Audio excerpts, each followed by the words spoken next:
با مقصدی به‌طلب درویدن، کشانیدن و نگهداری حاصل غله همساله از جانب کارمندان خدمات دولتی آتش نشانی در ناحیه‌های کشاورزی عملیات غله گذرانیده می‌شود. در موسم امسال عملیات غله در ناحیه سپیتامن طبق طلبات‌های ضروری جریان دارد. کارمندان قسم مستقل هشتم حربی کننده شده خدمات دولتی آتش نشانی ناحیه سپیتامن در دایره عملیات مذکور با کشاورزان و مکانیزاتوران واخوری‌ها دایر نموده، آنها را به قاعده‌های بخطری از سوختار در غله‌زار شناس نموده، بهر پیشگیری حادثه‌های ناخوش سوختار دستور و مصلحت‌های مفید می‌دهند. در موسم جمع‌آوری، کشانیدن و نگهداری حاصل غله راهبران خواجگی‌های کشاورزی و دیگر مسئولین وظیفه‌دار کرده می‌شوند که در خواجگی‌ها برای پیشگیری نمودن حالت‌های ناخوش سوختار چاره‌های ضروری اندیشند. همه تراکتور و کمباین‌ها و دیگر نقلیاتی که در جمع‌آوری و کشانیدن زراعت‌های غله‌دانه و خاشاک چاروا استفاده می‌شوند از سنجش بخطری از سوختار گذرانیده شده با واسطه‌های اولین درجه سوختار خاموشکنی تامین کرده شوند.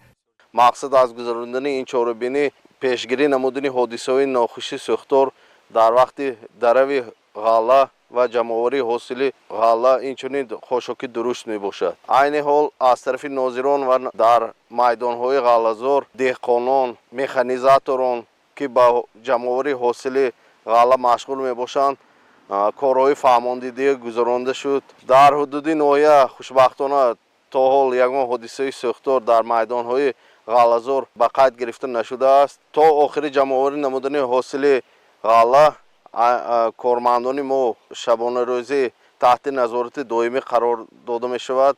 میدان‌های غله‌زار نوبتداری شبانه روزی تشکیل کرده می شود.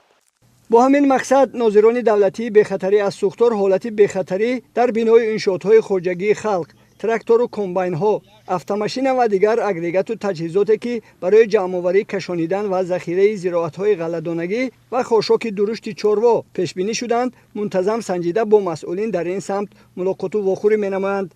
عملیات غله در ناحیه سپیتامن تا به آخر رسیدن موسم جمع‌آوری و کشانیدن غله و خاشاک چاروا ادامه می‌یابد. مورد به ذکر است که سال جاری در ناحیه سپیتامن در میدان 3239 گکتار غله کشت کرده شده، تا امروز در میدان 1929 گکتار درف گذرانیده شد که این 59.6% را تشکیل می‌دهد. خوشبختانه سال جاری در میدان‌های غله‌زار ولایت سوخت یگان حادثه ناخوش سوختار به قید گرفته نشده است.